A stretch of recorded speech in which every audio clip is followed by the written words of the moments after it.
This is This is Joe Cole. This is Ruben Loftus-Cheek, and you're listening to the London is Blue podcast. All right, Chelsea fans, welcome back to another episode of the London is Blue podcast. As always, your host, Brandon, joined my co-host, Dan. No Nick, he is continuing a little PTO, which he has earned. But Dan, we've got a Matt Law special today. It's been a little bit. Well, welcome, Matt. And just after a Father's Day, we learned that you got a little bit of R&R, a little golf action going, and you're ready to challenge Tiger and head on the tour. Yeah, for sure. Tiger, I'm coming for you. And Matt Fitzpatrick, who's carrying the flag for Great Britain again. That was I didn't watch it last night, but it sounded an amazing US Open win by him. So that was good. Yeah. Well, don't worry. This will not be a golf pod, although it would be extremely ironic that Nick would miss a golf pod as he's our resident golfer. But look, we're going to be checking in with Matt on all the latest of Chelsea's activities taking place in order to assemble a squad for the 2022-23 season. And maybe some breaking news, which you probably all have seen by now. So right away, look, Dan, Bruce Buck has officially stepped down. We had talked with a couple people, I think, about this. There's definitely some always big conversations when there's new owners, what happens with the board and some of the high-level executives, and now we're starting to see those pieces come together. Well, we did see it confirmed on the club's website, indicating that they have announced that Bruce Buck, who has served as chairman, just if you forget, since 2003, will be stepping down from his role effective the 30th of June, and he's continued to support the club as a senior advisor. Matt, expected news, as it were, relating to Bruce and his position in this kind of transition? Yeah, it was always a matter of when and not if that Bruce would have to step down. I know back earlier in the process, before the sale was complete, there was a school of thought that maybe he would stay on for 6 months to a year to help a transition period. I think in the last kind of month, a little bit before the transaction was actually complete, it started to turn. That did. I just spoke to you, Dan, that when you guys came over to London, we spoke about it, that there'd begun to become a feel that probably it was going to be sooner rather than later, in actual fact, when he stood aside. And look, he's 76 years old. He's been in that chairmanship since 2003, 19 years. The new owners have got new ways of doing things. Todd Bowley's been extremely hands-on. I'm told he will be chairman. He obviously fancies doing that challenge.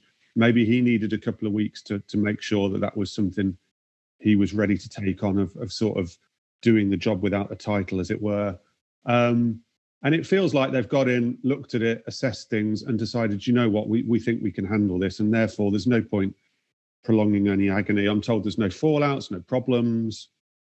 As I say, he's 76, and it's a natural progression. So that one, I think everybody had was expecting it. Like I say, it was when, not if. And as the headline, or kind of the intro paragraph says, he will continue to support the club as a senior advisor. Again, sounds like very much a transitional role. He'll be around. Essentially, you can give him a ring as needed.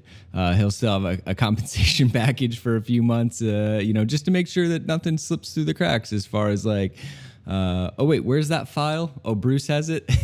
Yeah, Can you I'd like send to it know over? exactly. Look, it's very nice saying the special advisor thing, but I don't think that means an awful lot, to be quite honest with you. That's a title for title's sake. Yeah, and just a little, I think, a nod to the service he's given the club more than anything. Of let's not just cut ties. Let's actually let's sort of show that we appreciate how much hard work and dedication he's put into the club. So I think that's more for show than anything in reality, to be quite honest with you. And I don't think anyone will be too upset with me saying that. There was the quote from Todd Bowley in the statement indicating that Bruce has led Chelsea Football Club to the highest levels of international and domestic football, while also developing one of the most active social responsibility projects in sport.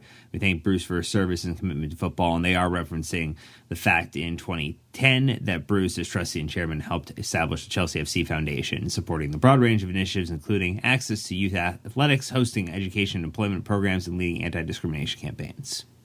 I think his work with the foundation and a lot of the charitable work Chelsea have do and continue to do will probably actually be one of his main legacies. I know obviously a lot will centre on around the fact that he came in at the same time as Roman Abramovich, and he was sort of his chairman, as he were. But actually, I think within the club and people who work closely with him will probably acknowledge that a lot of the foundation and as I say, charity work and work away. Some of the work away from what we might call the football is a massive part of his legacy. Unfortunately, in the last couple of years, it's probably worth mentioning that there have been decisions that have been attributed to him, rightly or wrongly, that haven't gone well. You know, the Super League, the announcement on the behind closed door tickets very recently on the Middlesbrough game. There are a few bits and bobs which I think the last couple of years has brought into question some of the decision making, but maybe it's unfair to solely blame him for those. But those who've worked with him, I think, will always talk very, very highly with him. And I know a lot of the supporters, I've spoken to the supporters groups actually about Bruce, because he's a polarising figure among fans. Among the general fan, he's quite a polarising figure. A lot of people probably greeted this news by celebrating it slightly today, which is probably a bit harsh. And I know the supporter groups have always valued Bruce. He might not speak an awful lot publicly, but I know he does a lot of private speaking with them and does it in places like pubs, in very relaxed atmospheres. And I know that's always been appreciated. I also know that he was like the big Premier League representative for the club, and it sounded like he had a lot of sway there. So pre-Super League, to your point. But then double down in a Matlaw exclusive, Marina Granovskaia is set to leave Chelsea following the Bruce Buck exit. This is the big one today on Monday, the 20th of June. Yeah, look, as I wrote, she is following him out. She is going. I expect it to be before the transfer window shuts, although the exact timing of it hasn't been confirmed. I think there will probably be some clarity over that within the next few days, maybe by the end of the week. But yeah, Marina is now definitely going. I know that for sure, even though the club haven't said it. And yeah, I am told that it's more likely to be sooner rather than later. Again, I think like the Bruce situation, I think all parties have had a chance to work with each other for a couple of weeks, see how much they need each other, see how much the roles have changed. Marina's role has undoubtedly changed. You know, I can't remember whether we spoke about it on a pod or not, but I wrote about the fact that Tuchel has been given a lot more power in the transfer window. It's more him and Bowley, to be quite honest with you. Bowley told Tuchel that he will try and deliver anything he wants. And that's obviously changed Marina's position with that, in that. And similarly, Bowley's obviously decided that he thinks, certainly in the short term, he can take this on, because they're not going to. They will. I'm pretty sure they will eventually appoint a sporting director.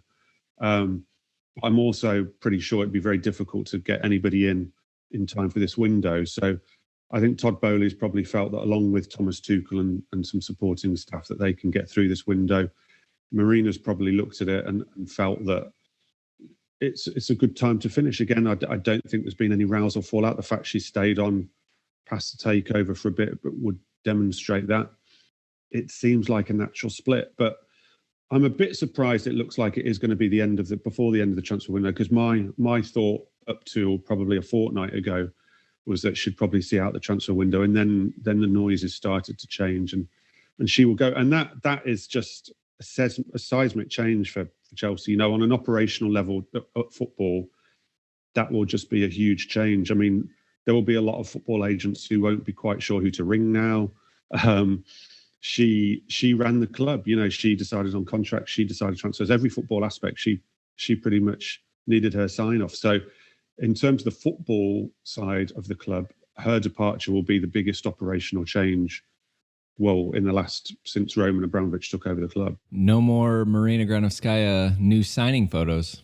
An end of an era. Quite. I think it's going to go very much in the short term towards, I wouldn't be surprised if it's Thomas Tuchel starts being pictured with all the signs. I think there's going to be a big push to show that it's him leading the way now. I think that's in part through circumstance and in part through wanting to try and follow the Liverpool and Manchester City way thinking, where the coach leads from the front. He doesn't get to make every single decision, and obviously there's negotiations to be held within the club over targets and things like that. It's not like one guy just says, but it's very much led from the coach. And City and Liverpool have done that, and I think there's a feeling among the new owners that is going to be their best way now to try and catch them. The other point, of course, is where this leaves Petr Cech, which at the moment is unclear. Because you wonder whether a deck of cards will start to fall slightly, and maybe he could follow Bruce and Marina out, or does he decide to stay and go it alone? So, Matt, just in terms of timing then, when did it kind of become clear that this transition was going to take place? Because you also mentioned that Todd has been leading some of the player negotiations now as it relates specifically to Lukaku, who we'll talk about shortly. Is it more something that's come to shape over the last 1 to 2 weeks, or is this more a recent change in thinking now that the parties have assessed one another, assessed the opportunity? I think just over the last kind of fortnight, I think there's been a fortnight where the real work has started, particularly over Lukaku and over season tickets and things. I mean, look, there are two very obvious examples here. In terms of Bruce, we saw a season ticket announcement last week from the new owners that changed the pricing on the Westview stand that Bruce had pretty much helped set along with those responsible for that and signed off. So the new owners had a different view on one of their first big decisions regarding season tickets and ticket pricing. So that showed immediately that they were going to do their thing on that and were happy to take responsibility on that. That probably told you all you needed to know on where things were going to head with Bruce. Secondly, on Lukaku, a week or so ago, Petr Cech came out with an interview and said that he was looking forward to Romelu Lukaku's second season at Chelsea and that Romelu Lukaku is going to be a great success. And I think that probably gives you an indication as to where Marina and Petr Cech were thinking the Lukaku situation might be the best way to go in terms of trying to keep him and trying to make it work. Todd Boehly had come in and had spoken to Thomas Tuchel and kind of said, look, it's your call. We're going to deliver what you want to do. It's your call. He got Romelu Lukaku in. Romelu Lukaku made it absolutely plainly clear that in his mind there was only one option, that he wanted to leave. So there was no thought process for him of let's make it work. And Todd Boehly set the wheels in motion, and Todd Boehly, through Rock Nation, who he has a connection with already, who are probably bigger in America than they are in Europe, could get those wheels in motion with Lukaku because Rock Nation helped look after him. So again, massive indicator of where this was heading.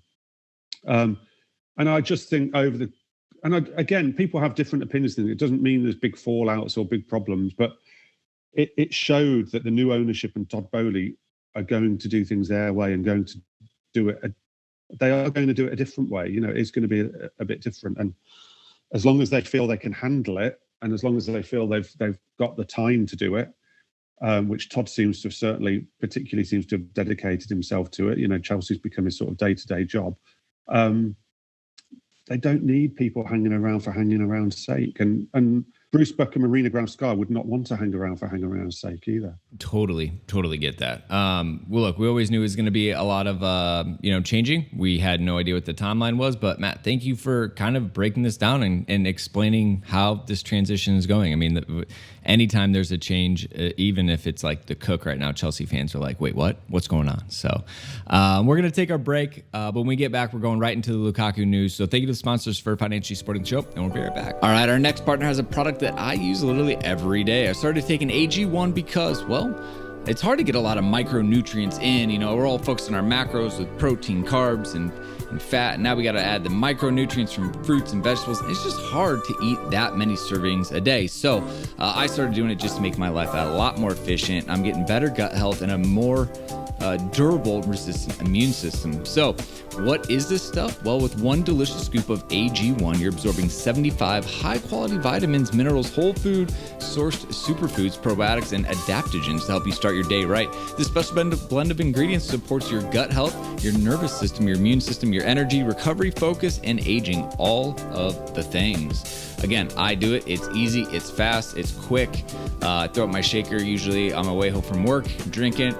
It goes down quickly. And like I said, you get 6 servings of vegetables a day very easily. But hey, don't listen to me. Athletic Greens has over 7,000 5-star reviews. It's recommended by professional athletes and is trusted by leading health experts such as Tim Ferriss and Michael Gervais. So right now it's time to reclaim your health and arm your immune system with convenient daily nutrition. It's just 1 scoop in a cup of water every day. That's it.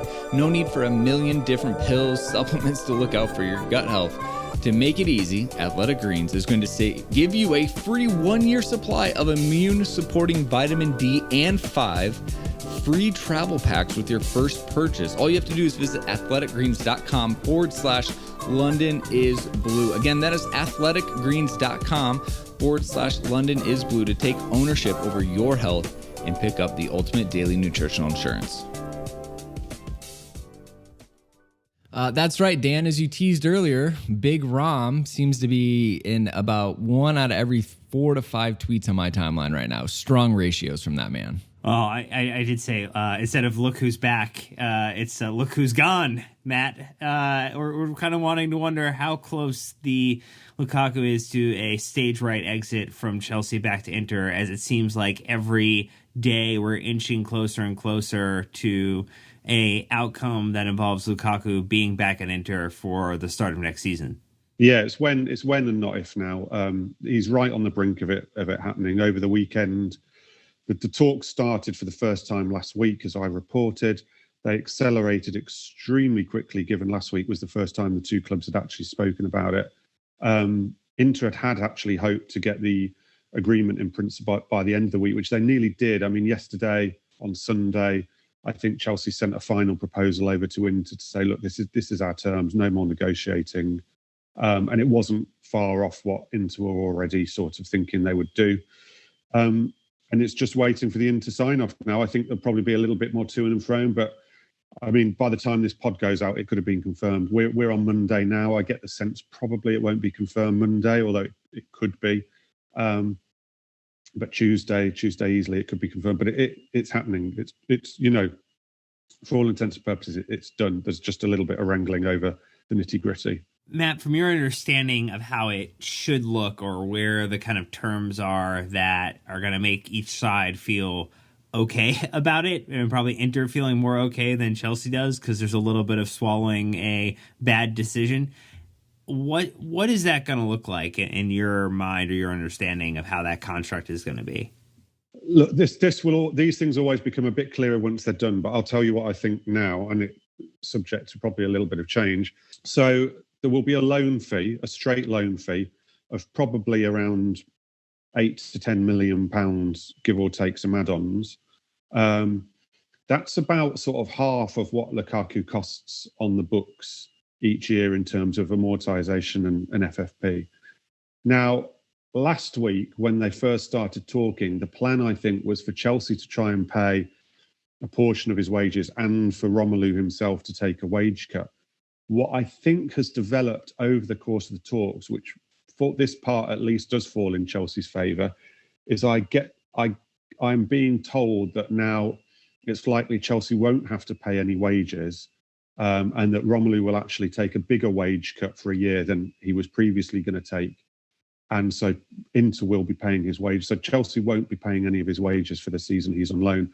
I don't think there will be an obligation to buy him included in it, because I don't think at the moment Inter can afford to actually write in an obligation to buy it. I think it will be a straight 1-year loan. I doubt whether there's any expectation of him ever really coming back to play for Chelsea, but at the end of that loan, a new agreement will have to be found. I think there's been a rule change this summer as well, which actually precludes 2-season loans. So whether they then just try and do another season loan before buying him, because I had heard a while ago that Inter had been interested in a 2-season loan, and I didn't realise actually at that time that there had been a rule change where you can't loan players for 2 seasons anymore. So I think that's the terms of it. So I like I say, £8 to £10 million loan fee. Lukaku taking a hefty wage cut, maybe as much as 40%. But Chelsea, I think, have probably negotiated themselves into a situation where they won't be at least paying any of his wages. I guess in terms of the best you could hope for type of scenario, this is something you would underline as best possible scenario for Chelsea in this regard. I don't think we can sugarcoat it. It's catastrophic. It's a catastrophic deal. To pay 97.5 million for someone one summer and loan him out on a 1-year loan for £10 million the following summer back to the place you bought him is catastrophic. There's just no way of sugarcoating it. There's no way of making it nice or anyone feel better about it. It's just gone horribly wrong. Like I say, I think Romelu has driven this if Romelu had gone into those talks with Todd Boehly, I don't think they were face-to-face. I think they're probably they could have been face-to-face, but I think they were virtual rather than in person. If Romelu had gone into those talks and shown a desire to make the move work, I think that Todd and Thomas Tuchel may well have tried to make it work for another year. But I'm told that Romelu Lukaku went into that meeting with such a determination that in his eyes, the only solution was to move back, that it was felt that there was really no other option, that it would just be a toxic situation for a new ownership at a very sensitive time. And it would also impact on Chelsea's incoming transfer business too. I mean, you might have, you'd if he'd have stayed, you'd have probably found a situation down the line where he wasn't even getting in the squad, I think, because such was his mindset, and then therefore how that was likely to play out. So they had to find a solution, but I don't think you can call it a good solution. There isn't a good solution in this. It kind of reminds me of like the Thibaut Courtois leaving to Madrid and then having to like panic buy Kepa. The Diego Costa situation, Antonio Conte, where it just drug out until you're like, wait, it's the transfer window's about to end. Like, we got to do something. At least it seems like there's very like swift, decisive action, in this sense. And again, maybe it's first season kind of situation. Like, look, if we got to cut, let's cut and move on. But I guess I'm surprised at how quickly this has moved. So like, credit to all parties involved if they're able to find kind of as best as they kind of win-win-win situation for this. If you're looking for small positives, I think that's probably the small positive. I think you've hit the nail on the head that they haven't let this become a summer saga. They haven't let it drag on and hopefully affect the transfer business. It's very interesting that apparently Todd Boehly and Thomas Tuchel decided that this was the priority over incoming transfer business, to sort the Lukaku situation out ASAP, get complete clarity on that, and then move on with the incoming business after that and get it sorted out early so it didn't fester. And you're right, Brandon. I think that is probably the only positive you can take out of that. And it seems sensible. It probably bodes well. Trying to make this thing work, or trying to see how time would affect it. I mean, I was worried that we were going to be in a situation where we didn't even know if he was going to turn up on the US tour and things like that. I remember we had that years ago with William Gallas. We didn't know whether he was going to turn up on a US tour, and stuff like that just kills pre-season and it kills preparations. So yeah, I couldn't see a positive, but you've just shown me one there, Brandon. So good work. Happy to. I mean, Harry Kane skipped preseason last season. That didn't go well. Yeah. Dan, potential targets, huh? Because that's a pretty big hole in the squad you got to fill. Yeah, it's not just from stature, but also in terms of attack. You have some names that, Matt, have floated around. I know you mentioned some in your piece as well. Raheem Sterling seems to be of interest to the club. So maybe how serious is that intent? How do Tuchel and Boehly feel about him? And then we know, obviously, Dembele has been linked for a pretty long time, particularly because of the Tuchel element and the potential of a free transfer. But it seems like that one maybe is cooled or stalled relative to the Sterling links, which seems to have gotten extremely hot. Yeah, look, the Sterling thing yesterday on Sunday was quite interesting because not a lot has really changed since I first reported on Sterling about 2 weeks ago, in that there is a strong interest there. But I think there was one report from someone saying that Chelsea had actually made a bid. They haven't made a bid. Their interest in Sterling is real. It's real and it's alive and it's quite strong. But they need to be sure what's happening on Lukaku before they can make final decisions on forwards. Because if everything fell apart with Inter and Lukaku had to stay, which isn't going to happen, but that would change things. That would change the dynamics of things. So they've got to get that Lukaku one out to know exactly, have clarity on where they are. And then they will make some final decisions. So once Lukaku's gone, they're going to decide who to start sort of bidding for. And at the moment, I would say Sterling's at the top of that list, but they haven't actually bid for him yet. And they will have more talks on this. And I don't think there'll be talks that take very long at all, but they will make a decision on how much they're prepared to bid and whether to bid. And there will be a bit more clarity on that. But what I know they are aware of is it's impossible to replace probably Lukaku with a top-class out-and-out striker. Lewandowski is probably the only one out there, and it looks like he's going to go to Barcelona. It doesn't really feel like he has much interest in coming to the Premier League. He never has done previously in his career. And once you eliminate him and the fact that Haaland's gone, Nunes has gone, Mbappe's obviously stayed put, there aren't those centre forwards out there. There's just not as many of them around. So there's an awareness that they have to look for the numbers elsewhere, and that's going to be the wide areas. I think it'll probably be an acceptance that Kai Havertz will start through the middle, and whether they can get wide players who can also play through the middle, but wide players who also give some sort of guarantee of numbers. And I know that the Sterling links have polarised a bit of Twitter opinion among Chelsea fans, but you can't help but argue that Sterling, on a career basis, has proven that he brings a guarantee of numbers. He produces goals and assists. And that's what will be very attractive to them. I also wouldn't rule out them signing 2 full players over the course of the window. Lukaku's pretty much gone. Someone will come in for him. And then if they can sell a Ziyech or a Werner or even maybe a Pulisic, I think they'd probably look to bring another one in too. And one might be more positioned to fill the goals, someone like Sterling who does score a lot of goals from wide areas, and someone else might be actually to fulfill, bringing more numbers in way of assists. And that's probably where Tuchel certainly sees Dembele as a bit of a target, because Dembele's goals record is not good, but in terms of assists, his record in the second half of the season at Barcelona last season was staggering, to be honest with you. He really does fancy Dembele, and I don't think the club have at all ruled it out. But Dembele's camp seems a bit of an odd camp, and they swing from one way to the other. So it's quite unpredictable to know quite what his feeling is on everything. And Sterling, double-digit goals in the last 5 seasons, but they're all with Man City, and they won the league the last 4 out of 5 seasons. So, part of it is he's in a really talented team, and there's a lot of chances. But Chelsea, all I would interrupt on that is Chelsea create a lot of chances that get missed. Chelsea, I don't think the problem, someone might wildly disagree with me on this, but the problem last season with Thomas Tuchel, and even the problem under Lampard, wasn't creating the chances. Chelsea create chances. They just don't finish them. They don't take them. Yes.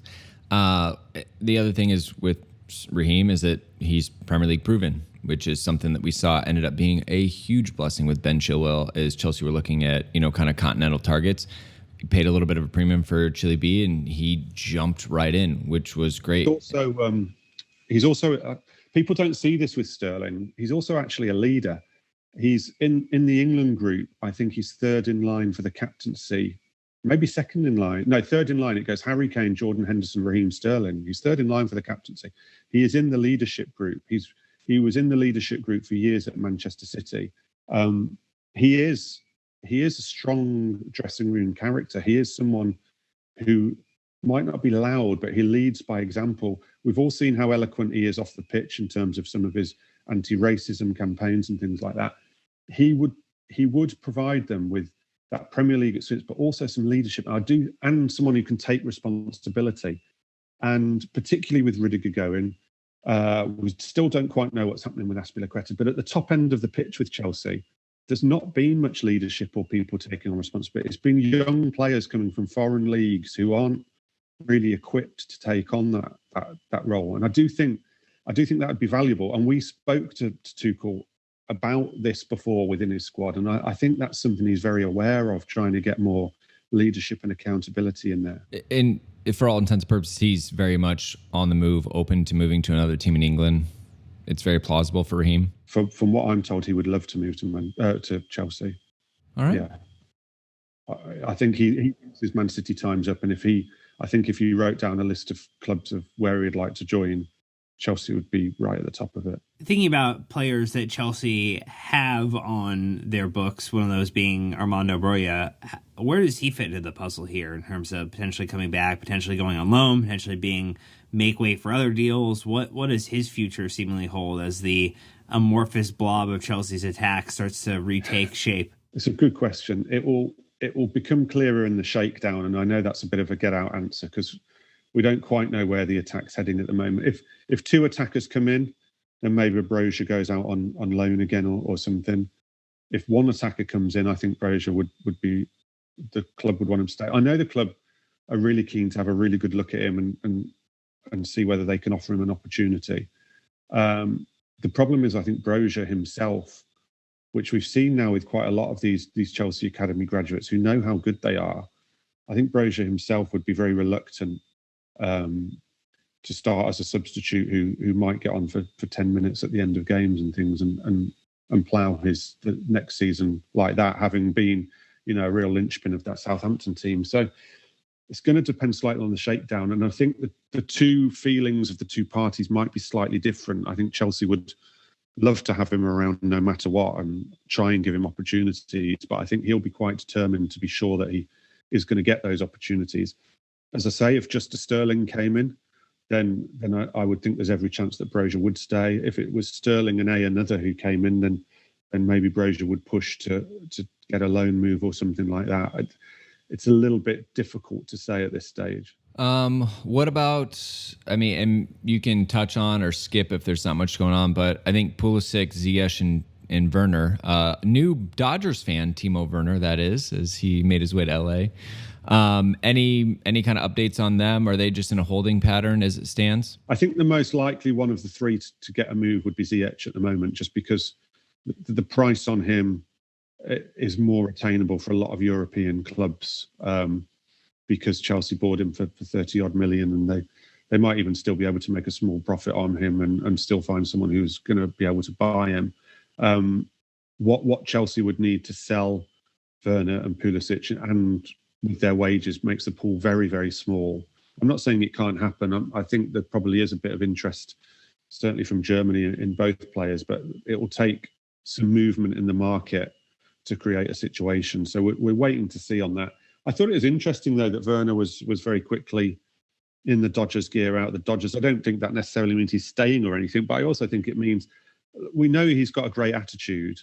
And whereas I'm not saying that Romelu Lukaku has a bad attitude, I don't want people to take that from this, but Romelu Lukaku is determined to leave and he has no other thought process. But you look at someone like Werner, whose future is in doubt, and I think probably if you were to ask him in an honest moment, probably would prefer to leave and try and play first team football all the time somewhere. But it shows his attitude that he's out there with the Dodgers thing on and everything. It doesn't strike me as a guy who's about to try and force things in the same way that Romelu has. But we're probably in a bit of a wait and see pattern with him and Pulisic. And as I say, of the three, I would think that Ziyech is the easiest to try and sell at the moment.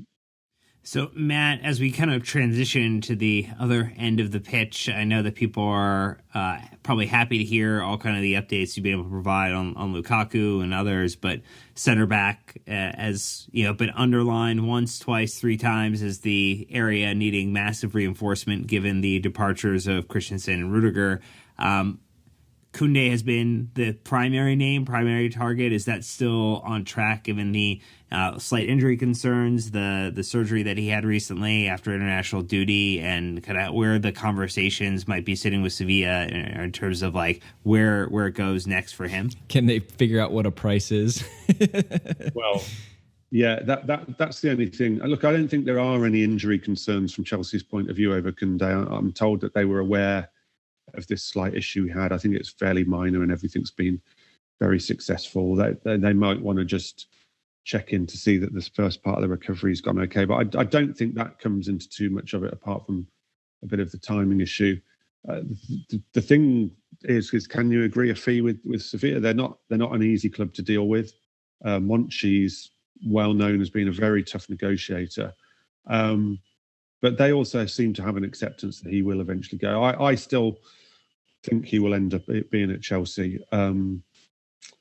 I don't think any changes of Marina going or anything like that will necessarily change the course of action there. I think that Thomas Tuchel was on board with it. So I still would put him very high, if not right at top of the possibilities of defenders coming in of one I would expect to probably happen. I mean, the interesting one that's just come up in the last few days is whether Chelsea show any interest in Nathan Ake, because I can tell you where this one is. So it's been made.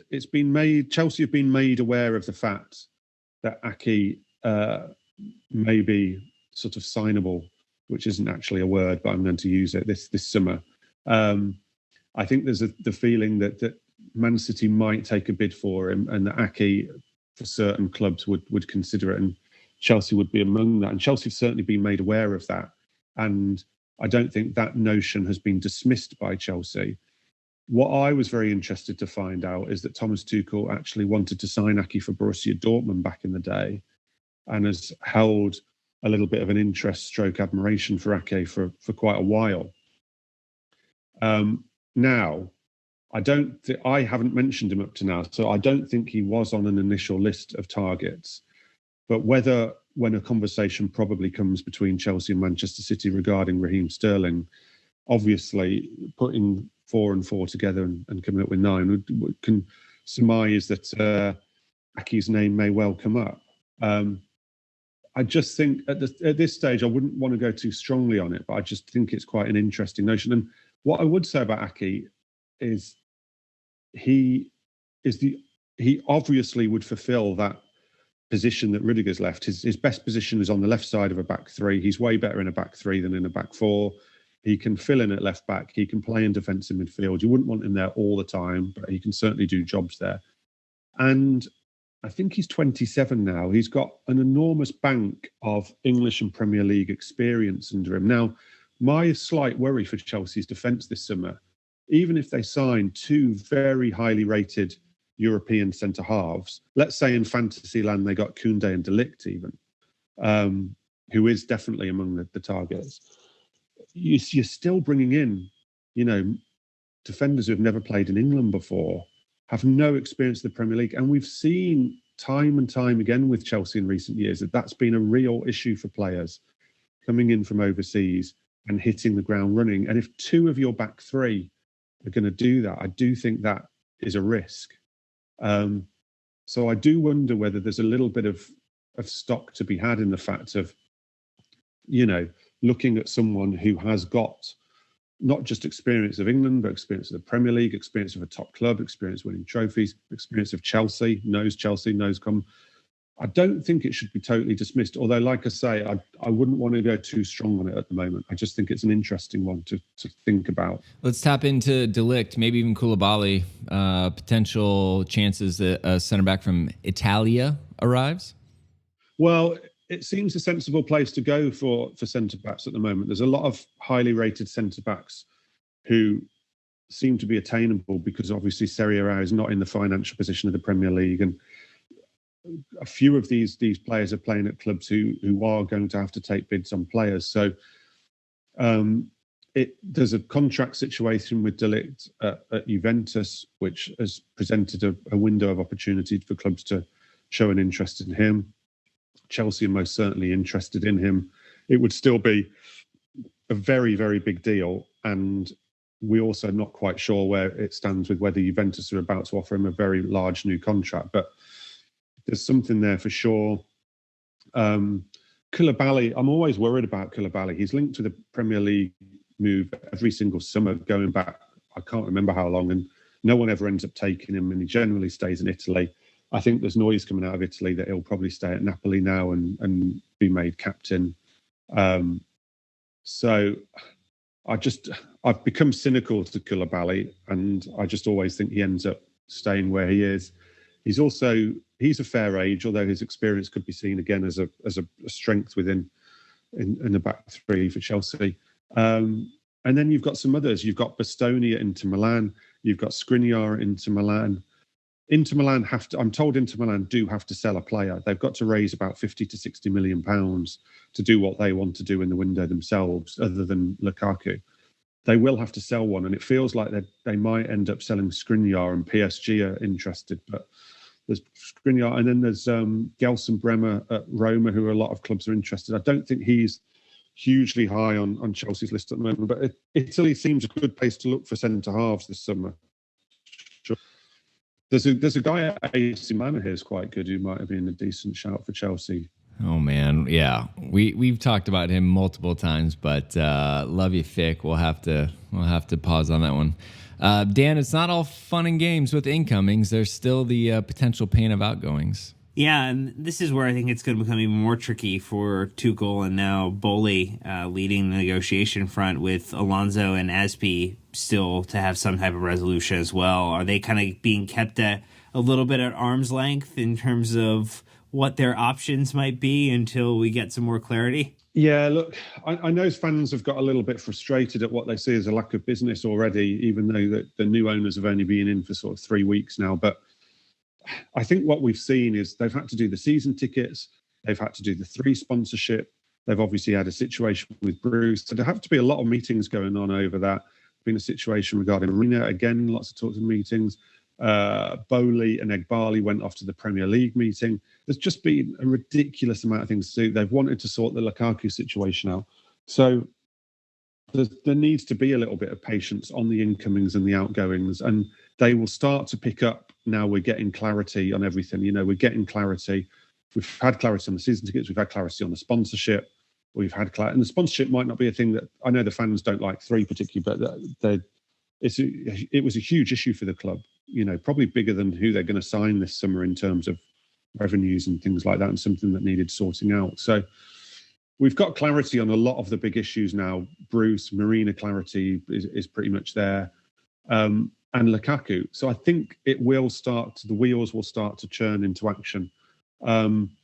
I think we will start to get a sense over the next week or so of what's happening with Azpilicueta. I know talks were going to happen with him probably very swiftly after the Lukaku thing.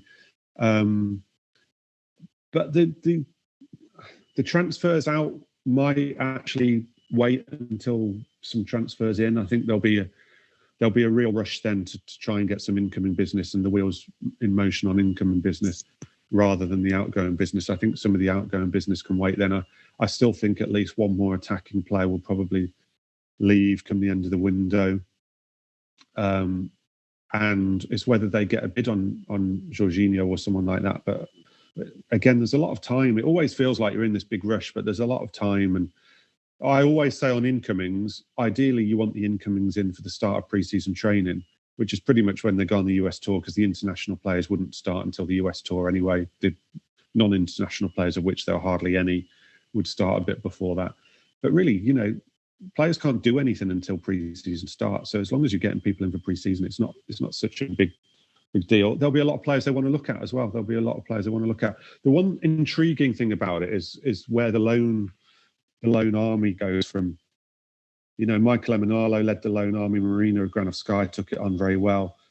Who leads the loan army from now on will be very interesting, and it'll be very interesting whether there's any policy shift within that under the new owners, but that might be something that takes a little bit of time to become clear.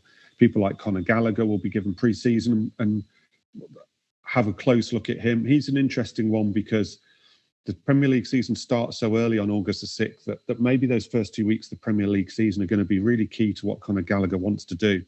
Is Conor Gallagher going to get shown that he's going to get enough trust put in him in those first 2 weeks to really want to stay, or could he look at the first 2 weeks and think, oh, I'm in trouble here, I want to play in the World Cup, I'm an England international. So some of those decisions are going to be quite late, I think. For sure. I talked with Phil at Chelsea Youth, kind of an academy review. I believe Carlo Cutuccini is running that department at the time being. So it's definitely different than Eddie Newton. Rules have changed. They can't have that lone army, as it used to be.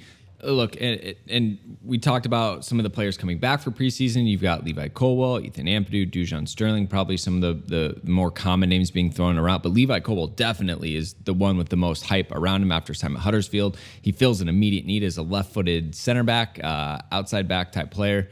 Again, minutes are going to be important over here in America. Yeah, exactly. So the American tour actually is going to be much bigger for players like him and Gallagher than maybe the established players who we know will play huge parts. I always think on the tours that they're the really interesting subjects, these guys who might go on loan, might not go on loan. Can they show enough to change the manager's mind? Can we see how they're settling in with the first team? Can we see that they're ready for Premier League football? I think Colwill and Gallagher will be probably the two players, other than new signings, that I'm most interested in when we come over to the States in a few weeks' time. I couldn't tell you at the moment where things stand on Colwill, to be quite honest with you. They haven't signed any defenders yet. If you started the Premier League season today, Levi Colwill might even start. Do you know what I mean? They'd probably have to start. But we obviously anticipate at least two new centre-backs coming in. So, and also, does Aspie go? It's impossible to predict that one at the moment. What I would say is I really hope and I very much doubt it would happen, but I really hope that Chelsea don't get tempted on any bids on him. They don't want to be selling off talents like that at all. If anything, I would assume it would be a loan, but I don't know on him yet. It's impossible to tell. So thinking about that, I know we mentioned Gallagher is one of those that obviously could come in and play a part in the midfield. We know that Koundé, Jorginho are still kind of a resolution to be done, and maybe at this point, Bully and Tuchel are like, let's not throw much more change into what is already an ever-changing situation here. Are you getting any sense that those type of deals, where we're talking about like renewals, are on their agenda right now, or is it more of like a singular focus to, we got to get this Lukaku thing done, we have some ideas of what we do next, but before we do that, we can't really do anything else? They've just got the biggest to-do list ever. I mean, this is why I'm saying that people who are getting frustrated is when you suddenly bring up new things, and then you've got Mount factored in and Reece James factored in, who I know they want to reward. But you can't just do everything at once, and players are still on holiday and things like that. Their futures will be high on the agenda. Tuchel made it very clear at the end of last season that he didn't want to find himself midway through a season again with people on 6 months their deals, being able to talk to overseas clubs and no one really knowing whether they're staying or going.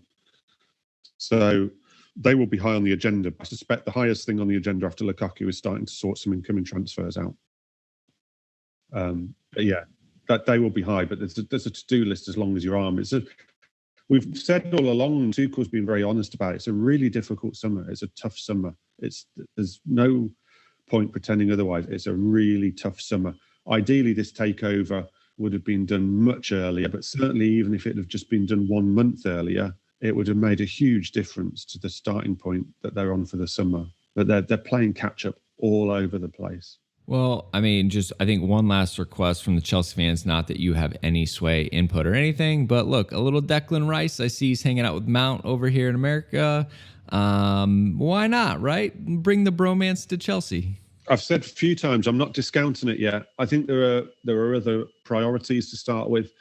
The defence being the big priority, and obviously sorting out some attacking numbers, which Tuchel made it clear at the end of the season. But I'm not shutting the door on that yet. Way too early to shut the door on that yet. And if they can get other stuff done nice and quickly, and then all of a sudden they feel like really testing West Ham, then why not?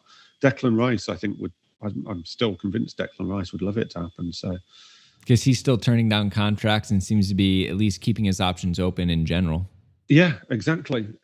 And I think West Ham have signed a centre back today, but he will want to see a huge shift in transfer policy from West Ham to change his ideas on where he wants his career to go. So, yeah, I wouldn't rule it out yet. It wouldn't surprise me if later on in the transfer window that starts to gather some pace. But the big priorities at the two other ends of the pitch at the moment, they've taken over through circumstance, really. Though it's so weird, isn't it? Because this time last year, we'd have sat here and we'd have said, right, get Lukaku done. Lukaku's the final piece in this jigsaw for now. You can sort out some contracts here and there. And then next summer, talking about this summer, I think we'd have been talking about go hard on a really top-class central midfielder like Declan Rice, and maybe for some future planning, bringing a centre-back as well. That'd be the two you would have suspected. Everything turned on its head. Everything completely turned. And it's why when we sit here talking about what will happen, it's so hard to predict. Absolutely, which is why we get to have you on a couple times a month to keep us sorted. We appreciate that. Look, you know where to find all of Matt's stuff. Follow his Twitter. That's where you can plug all of his articles and things and whatnot. So off to an exciting start, huh, Matt? Yeah, quite. Let's see. I think it's going to be. It's not been quiet a couple of weeks, but this thing's been going on. I think the next couple of weeks are going to get things are going to speed up a bit more. I think there's going to be a bit more going on the next couple of weeks in the lead up to America. Good. We'd love to break news with you live stateside. That would be fun. Dan, appreciate your time, man. The early morning grind never stops for you out on the West Coast. So if any of you other West Coasts out there, send Dan a tweet, tell him you appreciate it. 6 a.m. wake up call for a little Matt Law pod is well worth it. Always the case. And we're ready to bring Matt back to a little bit of beer time with the three of us together. Can I come this time? No, Yeah. no Budweiser, no Cools is my only request. Don't worry. Between us, we have a lot of bourbon and craft beer recommendations, so no worries. I hear there's a lot of good IPA out there and stuff like that. So not wrong. All right. Well, anyways, Chelsea fans, go tweet at Matt. Thank him for jumping on the pod. There's going to be a lot more coming out of this one, but we appreciate his time and everything. So until next time, Chelsea fans, you know what to do. Keep the blue flag flying high.